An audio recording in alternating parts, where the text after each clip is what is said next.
Thank you, guys. So today I'm going to talk about why I believe that Detroit is the next unicorn capital.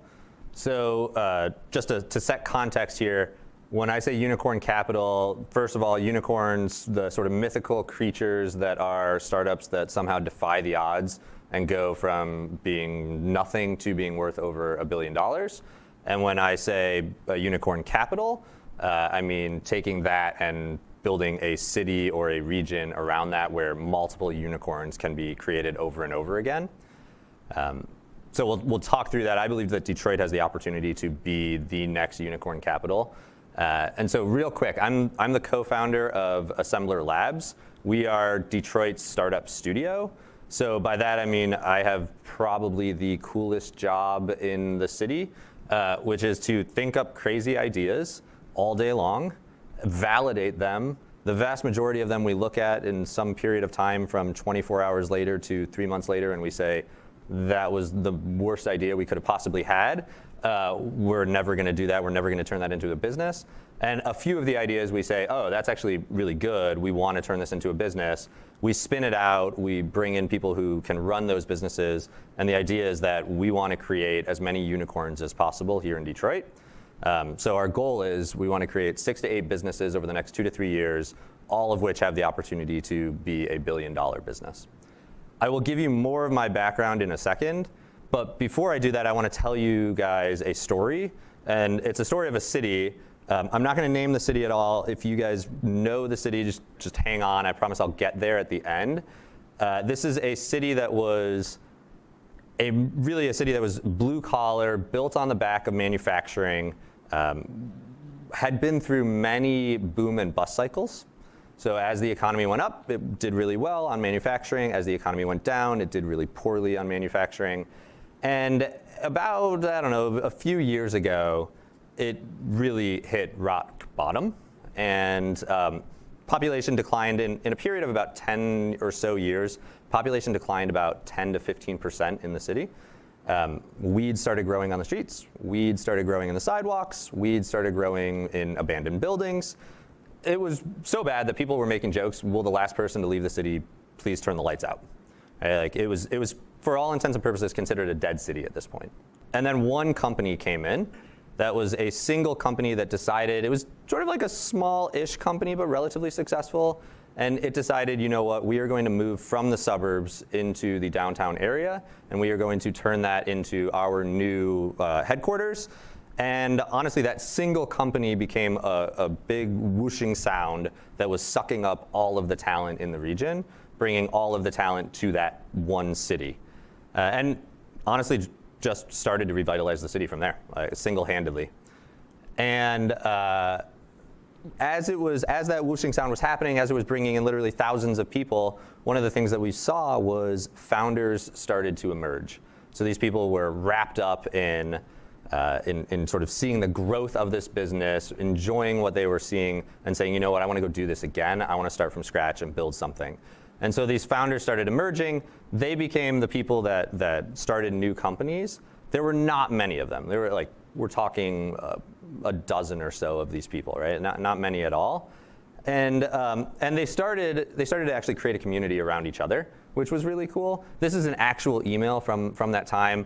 I'm going to read it because I think it's kind of hilarious, and also has a little anecdote about rent and neighborhoods, which I think is funny as well. So we also recently organized a group where motivated entrepreneurs like yourself can meet to discuss technology and business, which you should attend. Perhaps you will find ideas and friends who will help make your startup huge. And then it goes on to talk about rent. Both neighborhoods are good, but very different in flavor. Neighborhood 1 tends to be more expensive, but both are pricey. There are sketchy pockets in both, especially in neighborhood 2. I'd suggest looking around both places. Spend a few days getting lost in each of them. In general, a 1-bedroom is somewhere around $600 to $1,000 or so. I think that's very nostalgic and quaint to see those rent prices. And so these founders started coming. You had about a dozen of them, and there was one big company bringing it together, and it started this beehive effect. So Steve Jobs used to like to talk about this beehive effect, and the beehive effect was when there is a swarm of people that coalesce around a region that allows that region to grow exponentially that it otherwise could not have done.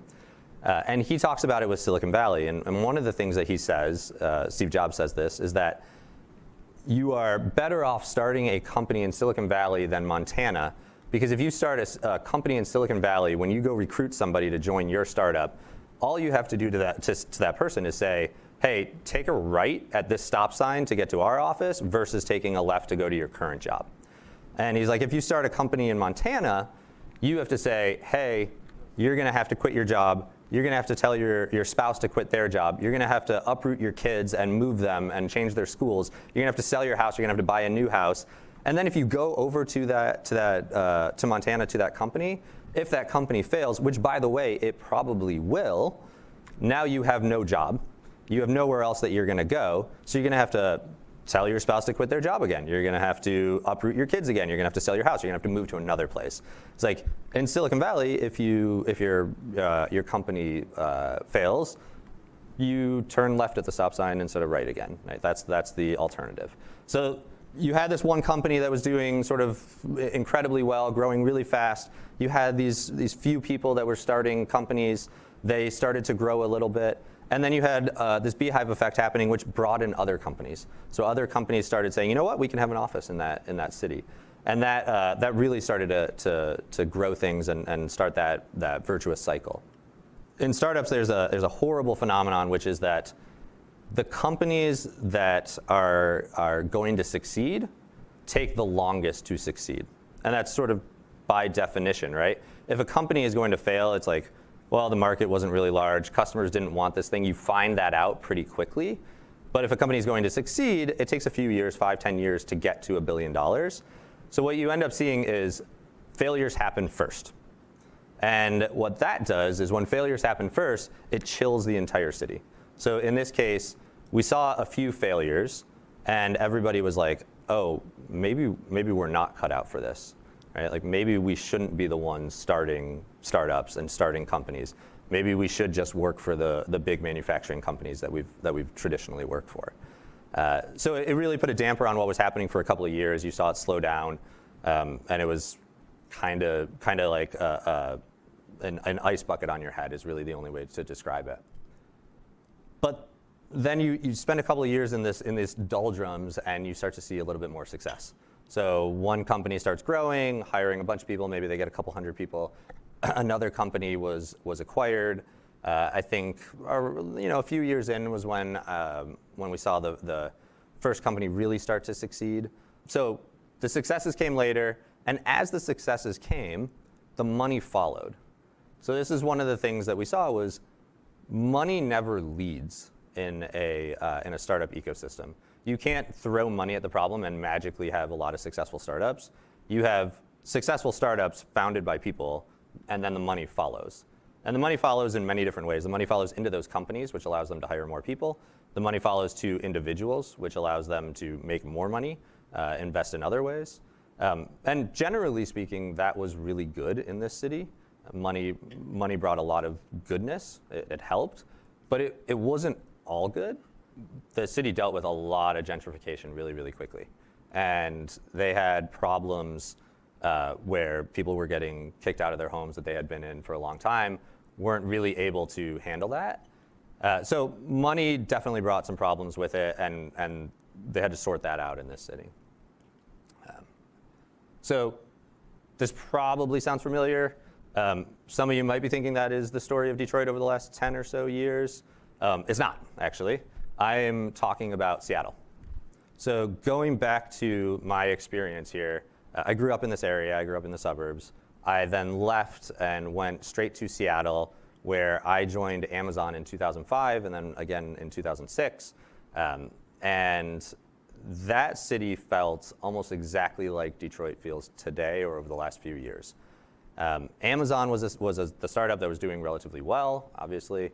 But it wasn't what it is today by any means. And they had moved from Bellevue, which is the suburbs of Seattle, into downtown Seattle, and then really everything took off around them. They sucked in tens of thousands of people. A few people started to leave. I left in 2009, and I went to found a startup. We had no idea what the heck we were doing. We then spent the next few years growing it. A couple of our peers failed, and we were like, well, maybe we shouldn't be doing this. We somehow managed to succeed. We sold that business. We grew a large business. We had about 350 employees by the time I left. And yeah, now Seattle is totally the unicorn capital. It's incredible what has happened here. So this is about, I don't know, this is like 7 or 8 of the unicorns that are still private, haven't been bought, but worth over $1 billion today. I know many of these folks who have done this, and it's been fascinating to watch what they've done. So as an example, Outreach. If you guys haven't heard of Outreach, it's a tool for sales teams. And Outreach was one of those examples of the early failures that turned into success. So they were down to about 2 weeks of cash left in their bank account because they were actually a company called Group Talent. They were not called Outreach. And Group Talent was this idea that companies that were hiring engineers would rather hire teams of engineers than single engineers at a time because they already know how to work with each other. And so they were basically selling teams of engineers to other companies. Nobody actually wanted that. That's not the way people hire today. So they were down to the last 2 weeks of cash in their bank, and what they found out was that the people that they were talking to were most impressed with the technology that they had built internally to contact those companies. And so they were like, we would buy that from you. And they were like, oh, okay. And now they are no longer Group Talent, they are Outreach. I'm going to come back here to my notes for a second because I think this is really particularly interesting. This is just a smattering of those that are non-public, haven't been bought yet.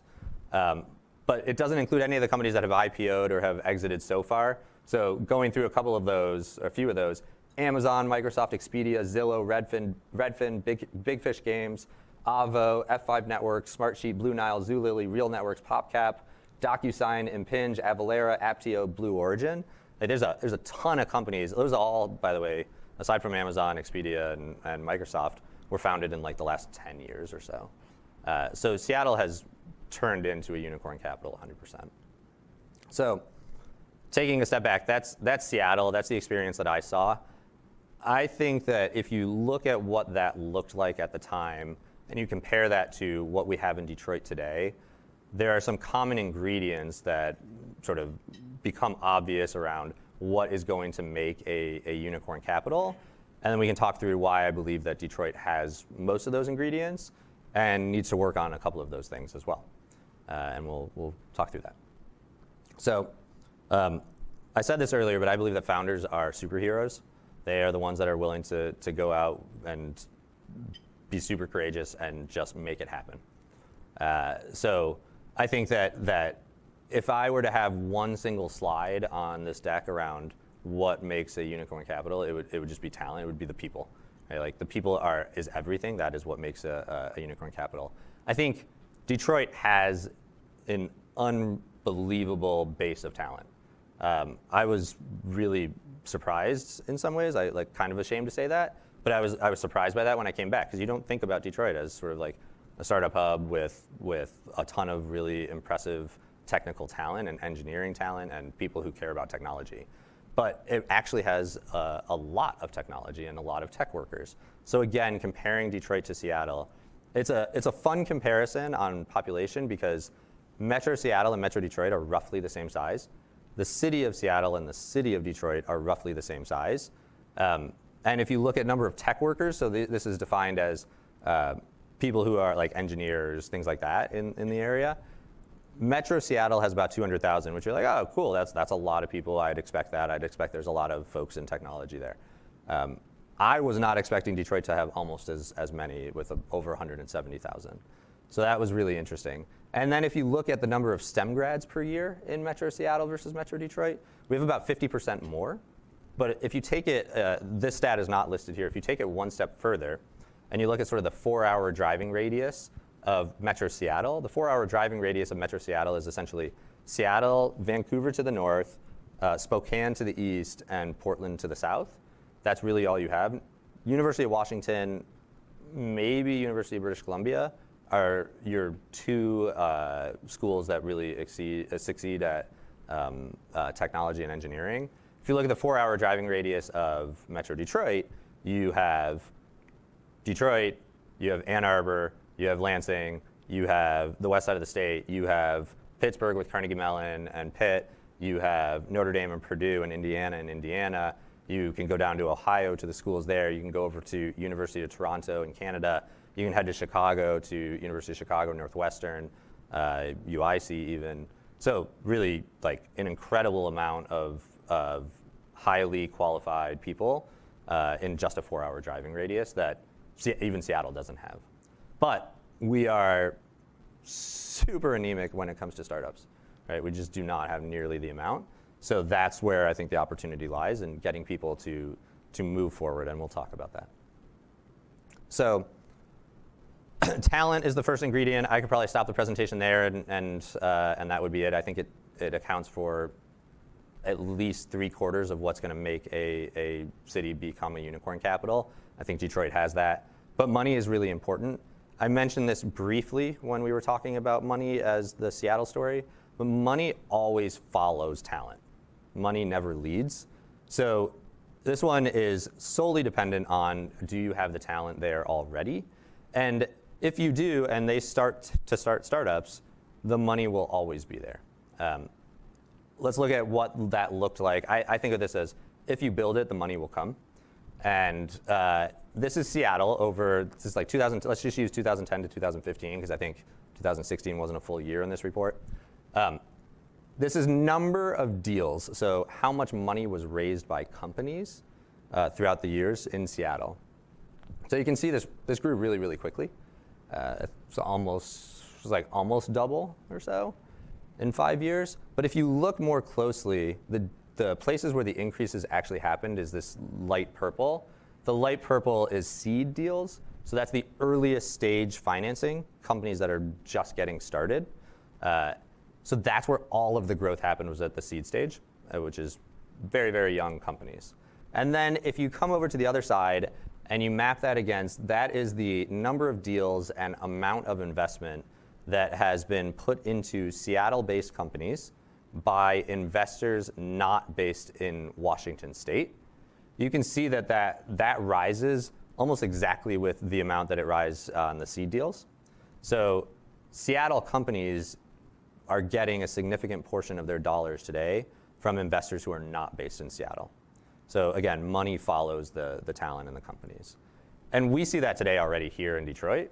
So it's not that Seattle is some special thing where they're like an hour-and-a-half flight from San Francisco and that's what does it. It's that people who manage money and large amounts of money are going to find the best deals wherever that may be.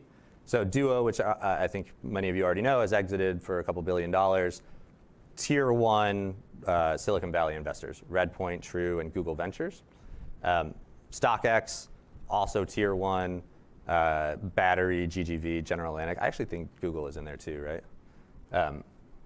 So that's money. Money will follow. So I think talent, we've got the talent. Money, we've got the money. Even if it's not actually headquartered here, it will be here, it is here. Anchor companies. So, you know, I mentioned Amazon as the anchor company that really drove Seattle's resurgence. And I think anchor companies are really important because they bring tens of thousands of people who want to see growth and want to see what it looks like to execute at a really high level. So in Seattle, those two anchor companies are Microsoft and Amazon. That's really it. In Detroit, I think we actually have significant amounts of anchor companies, starting with Quicken, GM, Ford, right? And I would say if there is something that we've done poorly in Detroit with the anchor companies, it's that people have gotten stuck at those companies for a really long time. Right? I don't think that's going to be the case over the next 10 years or so. What you're seeing with the automotive companies in particular is that they have to be completely reinvented. They're going to have to bring in a completely different talent base as well.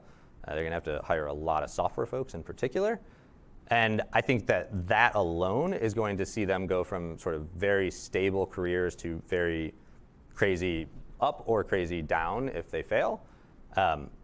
But we have the opportunity for those to be anchor companies that are going to bring in a bunch of talent and then spit out some of it into startups as well. Supporting companies. So the companies that create that beehive effect, the companies that will put a satellite office. Satellite offices in Seattle was a big deal. So there was a lot of folks that would set up offices in Seattle such that they could hire 100 people, a couple hundred people, whatever it may be, and use that talent. And then that talent would learn from those companies and go out and start their own companies from there. So left side, Google, there's a couple thousand employees in Google in Seattle. Facebook has a couple thousand employees. Stripe, Uber both have a few hundred employees. There's like a dozen or more of these companies. Snapchat has a big office in Seattle, so on and so forth. So there's a lot in Seattle. But I think we forget about what Metro Detroit has as well. We have a lot of these satellite offices. You guys clearly one here. Amazon has a couple hundred employees. Microsoft, I think, has a couple hundred. Twitter, LinkedIn have offices.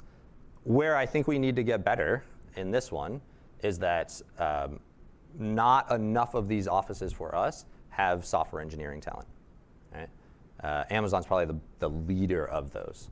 So great, like I think you need all sorts of talent. I think you need plenty of sales, you need plenty of marketing, you need plenty of support.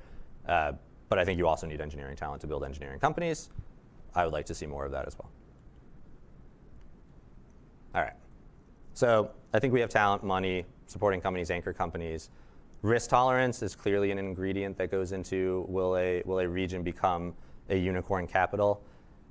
I would just reframe this a little bit, I think. Even though I wrote risk tolerance, I'd reframe it as courage.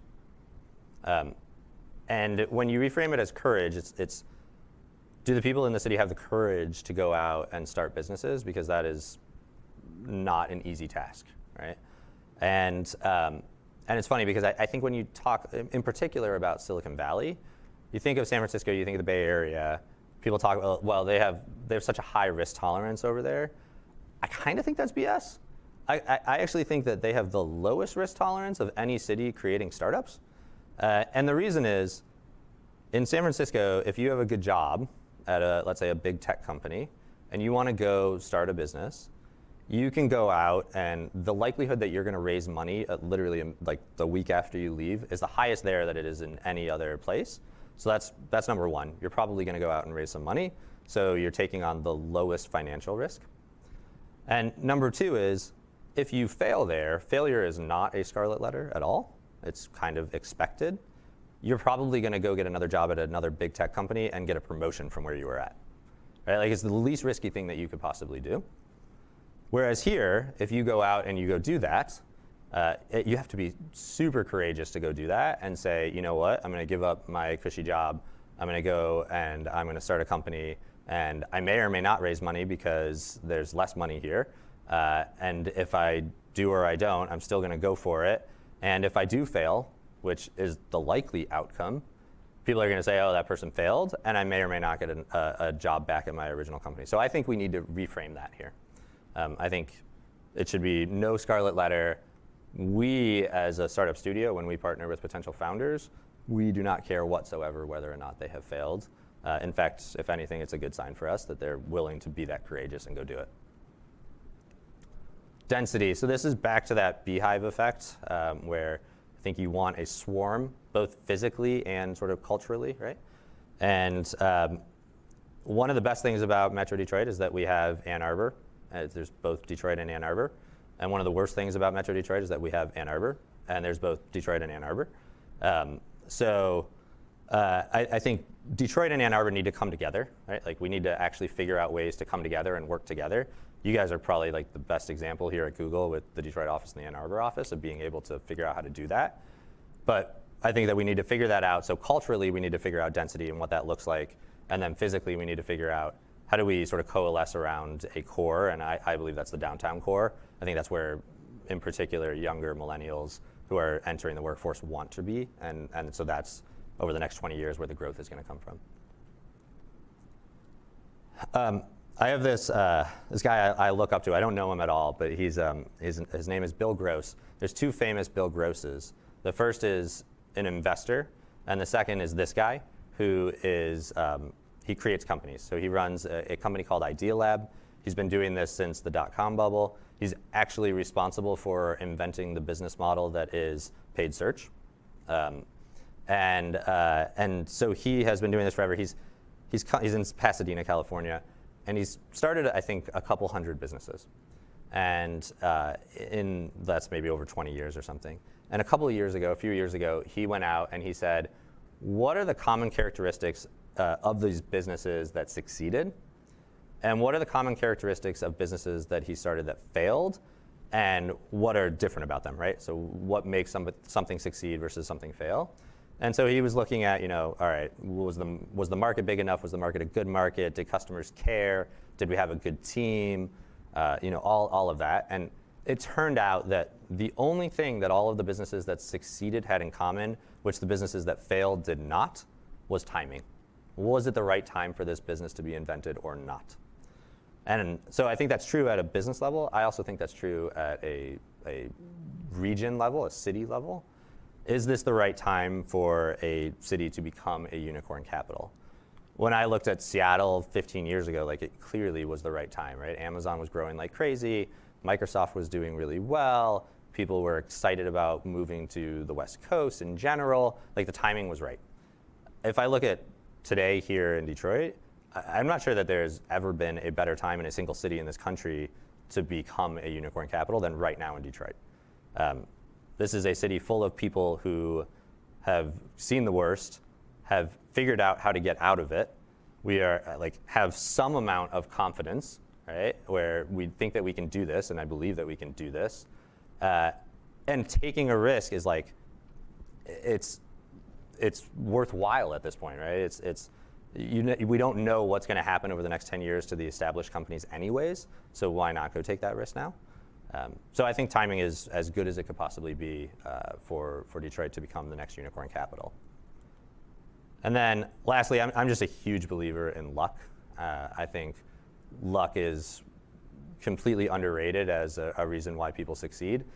If you look at it from a city perspective, again, comparing Detroit to Seattle, there was zero way that anybody could have planned or predicted that some guy named Jeff Bezos was going to get in a car with his wife and drive from Texas to Seattle to start a company that sold books online, and that happened to turn into one of the world's most valuable companies.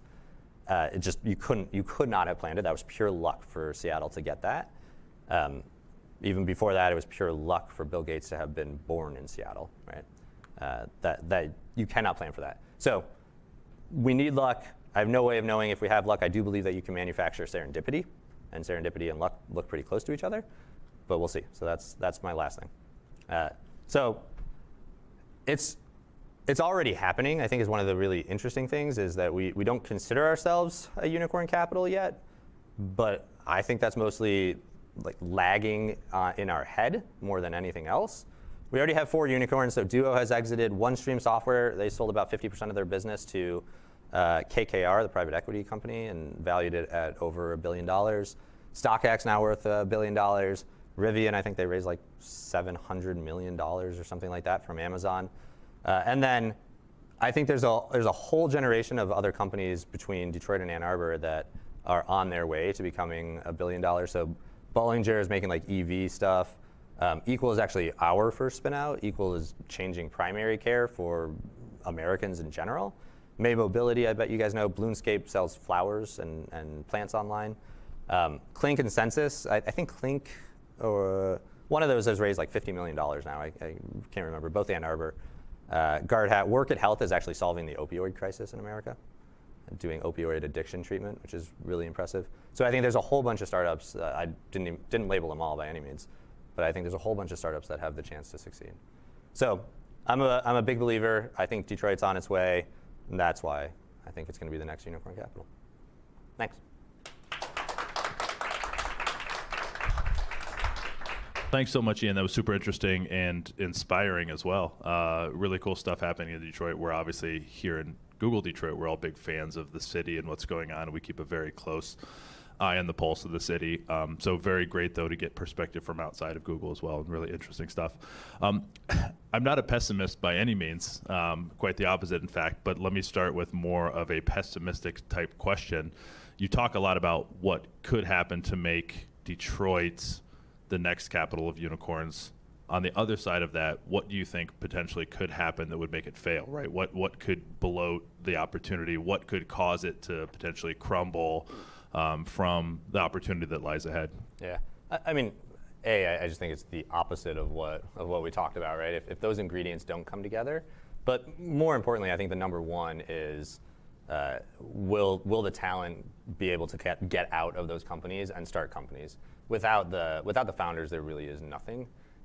So I think it lives and dies by those people who are willing to go and take that risk and be courageous and start a company. Yeah, and a lot of the talent in this city historically has focused on the automakers, right? In the auto industry, the peripheral of the auto industry as well. And you put the stat up that shows engineering talent, STEM talent in both cities, Seattle versus Detroit. And I know historically a lot of that has laid within the automotive industry. How do companies like a StockX or a Duo, how do they go in and pull talent from somebody who maybe has been working at the same company for 15, 20 years? What's the tactic for something like that to happen? Or does it have to happen more organically where people want to move from those positions? To be fully transparent, I have no idea how a company with 500 people like a StockX or so would go in and recruit. Exactly, right, yeah. But for like using my lens on the world, which is companies that don't even exist at all, starting them, how do you pull talent to go and start a business? Is it like just you or you and one or two other people? What we have found successful is showing people the light in many ways, right? Like one of the things that I think is kind of interesting about Detroit is there isn't an equity focus at all. So I've talked to many people in big companies as well as in small companies who will say like, yeah, I don't have any equity at all, or that's not something that I care about, or all the way to things like, oh yeah, well the company has promised me that if something good happens, they'll take care of me. I'm like, well, why don't you just get that in writing? Like, put that down in writing and have some stock. So one of the things that we've really had to do is train people of the value of equity, which is a admittedly very hard sell, right? It's saying like, hey, yeah, your salary is maybe going to go down. For the people who are right at the start, it's definitely going to go down, and but you're going to make up for it with this equity. And they're like, teach me how that actually matters, because as far as I can tell, that's worth nothing. I'm like, yeah, it's actually worth nothing today. The idea is that you make it worth something. So I think, we are very organic about it with going in, looking at particular people, saying, do you want to start a company? You have to want it yourself. So if you don't want it, then it doesn't matter at all. Like it's not worth having that discussion. But if you're intrinsically motivated, then it's, okay, what are the ways that we can actually get you out of that seat? And it's salary, it's equity, it's comp and culture. And I think culture is a big one as well, where, many of the automakers are old, big companies with a lot of politics and bureaucratic. So yeah.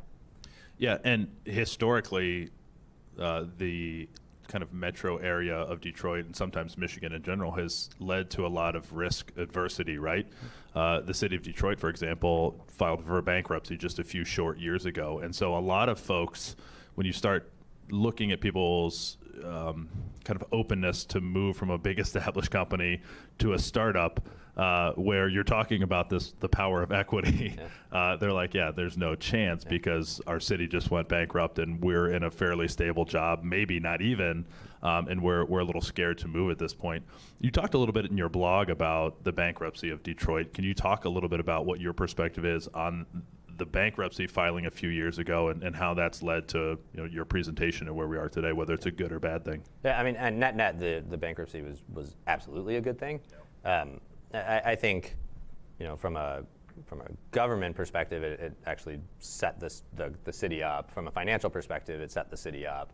I think actually one of the most underrated pieces of the bankruptcy that I believe is that the transition from the emergency manager Kevin Orr to Duggan as mayor was more or less flawless. Like that went really, really well. We can quibble about like the small pieces, but like all in all, like I think that was actually pretty good. So that is from like maybe the policy side of the world. Financial side of the world, it just had to be done. So good, like we did it. It actually turned lights back on for people, right? Like that's a good thing too. From a cultural perspective, which I think is much more important, I think made people realize like it can't get worse, right? Like we're done. Like this is the rock bottom. We've hit it. It's never going to get worse than this. And now we can pick our heads up and say, what do we want to do? What do we want to build in this city? And how do we want to build it? And let's just go do it. So I think culturally it's awesome. Not quite a blank slate, but Yeah. it's close to a blank slate as you can get in modern era, I suppose, right? Yeah. I've got a quote here too, also from your blog, plug for your blog, 2 plugs for your blog, yeah. You talk about talent, and this quote really jumped out to me, and I want to hear you kind of talk about it a little bit more. You said, when you're looking at talent from a startup perspective, you should rate people on inputs, not the outputs. Which I thought was a really interesting concept. Can you talk a little bit more about what you mean by that and how it plays into kind of what we're talking about with startups and unicorns and things like that? Yeah. To be clear, that was Jeff Bezos' quote that I really love. Clarification. Yeah. Jeff Bezos' quote. But maybe that's why I loved it so much. It was exactly. brilliant. I was like, this is brilliant. Nice job. But I think it's really important because startups are meant to fail. If you judged people on whether they succeeded or failed alone, pretty much everybody would fail and you would have no idea if that was good or bad. Rate people on the process and their decision making. Right? Like, why did they make decisions that they made? Did that contribute to the failure, or was the failure external to that? And even if it did contribute to the failure, was it still a good process with the information that they had at the time? And for us, we're like, I know most of our startups are going to fail. That's okay. My day is mostly built around how do I say no to things, and because they're going to fail, and then the ones that I say yes to, I'm like, well, they're probably going to fail too. So it's about making sure that we have really great decision-making frameworks and processes around that, and we want that out of the entrepreneurs that we bring on as well. Yeah. And learning too throughout the entire process, right? Yeah. It's always a constant learning process from start to finish, whether it succeeds or fails. This is a very generic question, I know, but I'm interested just from your time working in the industry, what you say about this. So every once in a while, you'll see a first-time founder succeed. Yeah. And then many times you see long-term entrepreneurs fail over and over and over and over again before they find something that succeeds, if they ever do. Yeah. Is there anything, I know you went through the different steps of what could potentially lead to a successful startup or even a unicorn, but is there anything just like organically that you see in some of these stories where a first-time founder succeeds or a long-time entrepreneur doesn't succeed? Are there any sparks, anything that just has kind of raised your eyebrow outside of like the norm, where you're like, wow, that's really interesting, or maybe out of the norm of what we see?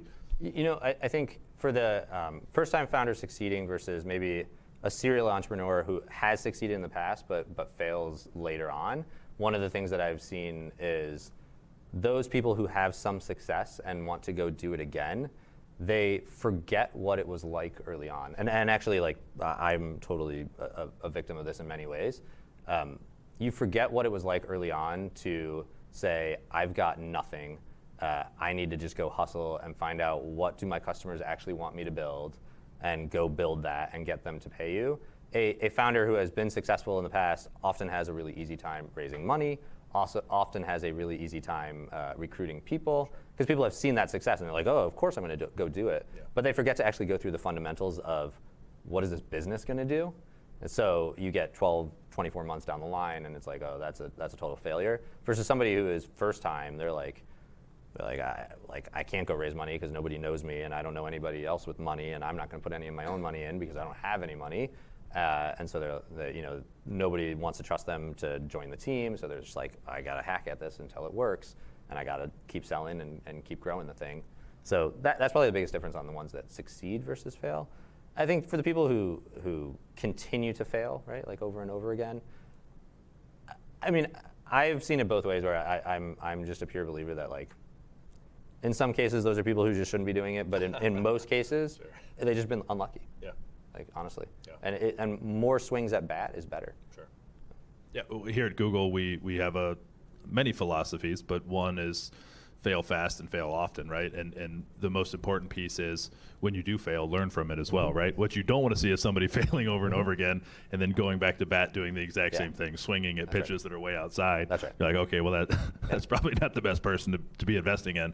But if they're learning from it and coming back and trying a different approach or switching sides of the plate or whatever it might be, then you're like, okay, they're learning from these failures, and there can be some positivity behind it. That's right. And to keep that baseball analogy going. Yeah, let's keep running with it. I like this. One of the things that we think about is we're in the home run business, but we are not in the what is our batting average business. We are not in the slugging percentage. Sure. Right? Like, we are in the business of hitting home runs. The best way to hit home runs is to swing, right? Like, keep taking swings, keep figuring out what pitches you should be swinging at, and go for it, knowing that you're probably not going to hit a home run on most of them, but you only need one of them, right? Like, you only need one massive success to be massively successful. Absolutely. It's easy to sit in the stands and critique a batter for not swinging or swinging too often, but you're not up there actually looking at things, and it changes your perspective completely. Yeah. Can you talk a little bit about the difference between like more of a traditional incubator versus like a startup studio, and like what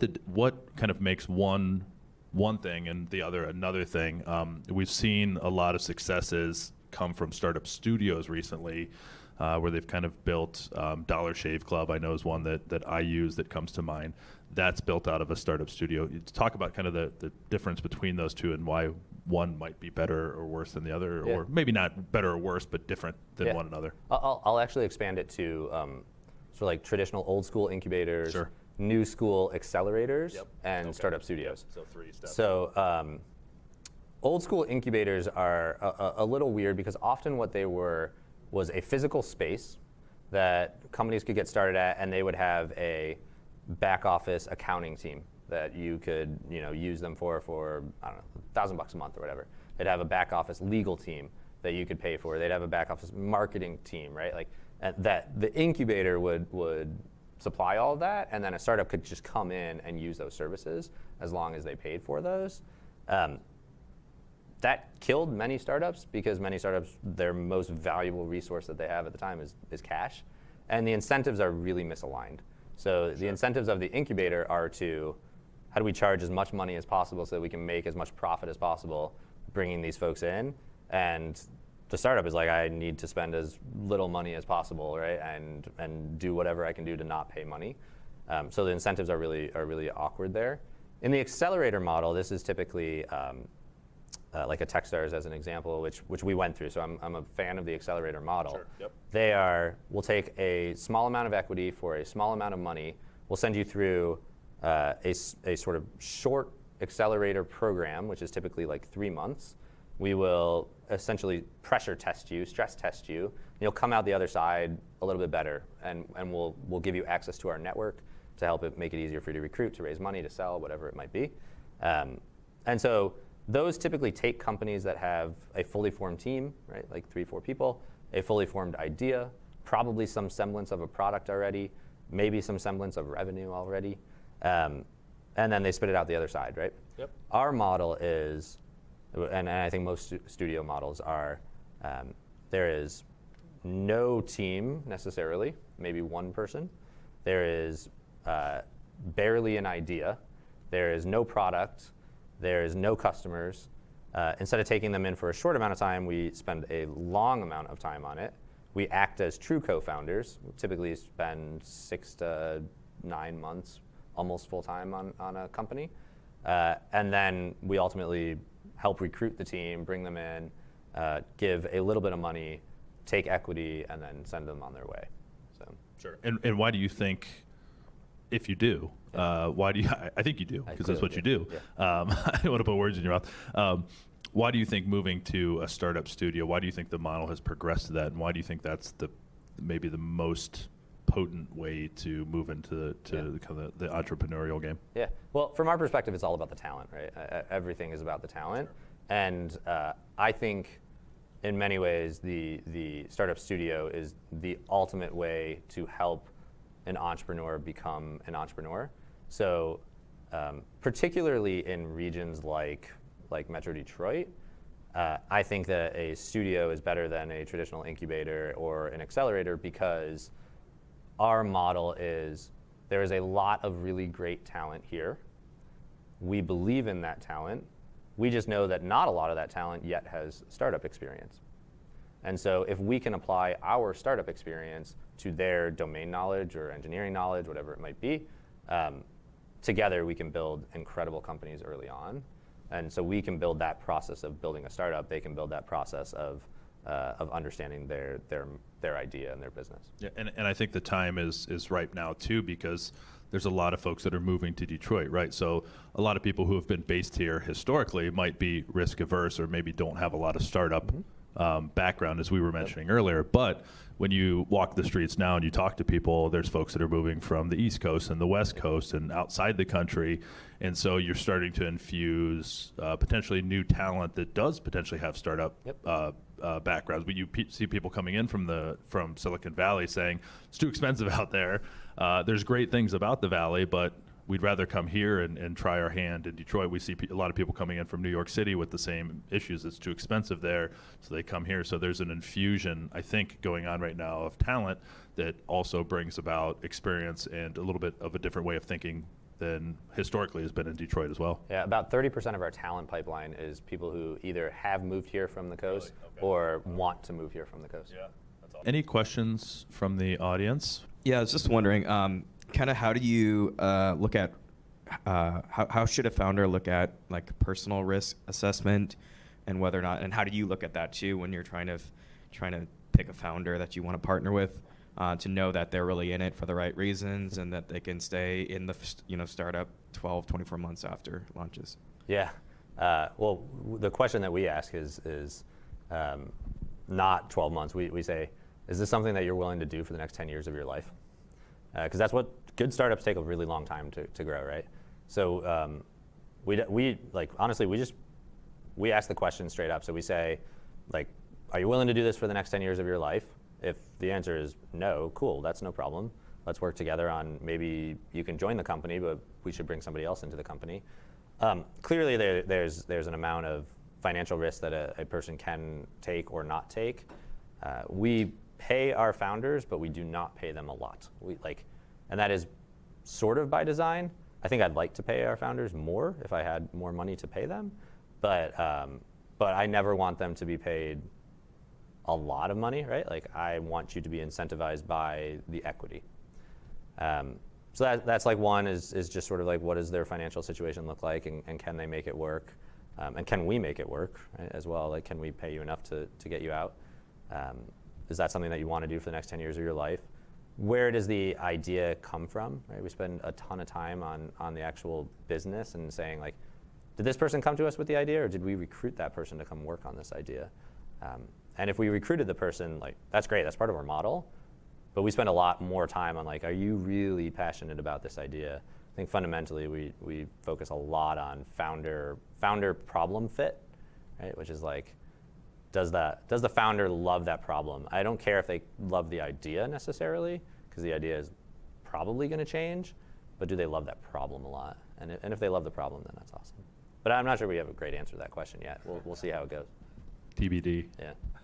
When Steve Case and J.D. Vance came through with the Rise of the Rest tour, they also commented on this dichotomy or perceived dichotomy between the Ann Arbor community and Detroit community, and you touched on it as well. So I'm curious to hear, in your example of Seattle, was there like a Kirkland, Bellevue, Seattle identity, and like how did they overcome that, if they did?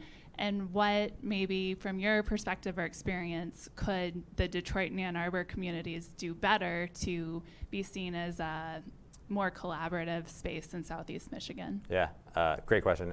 And the answer is yes. The east side to Seattle, it felt like there's a literal lake that separates them, right? But it felt like it was an ocean. And mostly we did not interact with the Bellevue startups and the Bellevue founders. That got better over time, particularly as Seattle invested in public transit. I think it's sort of an obvious answer, but it actually works. So I think that's one thing that I would love to see is Detroit and Ann Arbor figure out how do you get better transportation between the two cities. And then the other thing is just culturally, let's actually just decide that we're going to work together and not apart from each other. I think the transportation one is huge. You talked about, where do you build kind of an influence between the two cities, and it's probably right here. It's right downtown, Yeah. right? And in the main, there's space down here, right? There's talent down here. There's space to live. There's space to build out companies. And the cost is still fairly low, although rising. But yeah, there's not a lot of great transportation right now between Ann Arbor and Detroit, despite being just a few miles apart, right? And it makes it very difficult for folks to move back and forth, especially during rush hours, right? Yeah. So I think that's a huge one. Let me end on kind of one high-level question. What do you think is next for Detroit? Like, what do you think? You talked a little bit about movement in with engineers and talent around that area. Anything else from a high level that you think is next? Anything else that you think could grow out of the city of Detroit moving forward? I mean, I hope it's unicorns. Yeah. But realistically, like I think over the next 5 to 10 years, I fully expect that we will see a company worth over $10 billion built here in Detroit. And that will probably bring in 10,000 employees. And that alone will reshape this city significantly. And then I would go back to my other point on equity. Like that's the other thing that I think is next for Detroit is figuring out how to understand what equity really means and why that's important for the startup ecosystem. Awesome. Well, thank you so much for all your time today. You really appreciate it. This is the official invite. We'll have you back in a few years All right. to check base to Yeah. see We'll what's see. happening with you guys and in the city of Detroit, and we'll see did you nail it? Did you miss some things in between? And we'll grade things out. Okay. If Sound we good? failed, we'll own it and we'll learn from it. And if Exactly. we've succeeded, it'll be great. Cool. Thanks so much, man. Thank you. Appreciate it. Yeah. Thank you.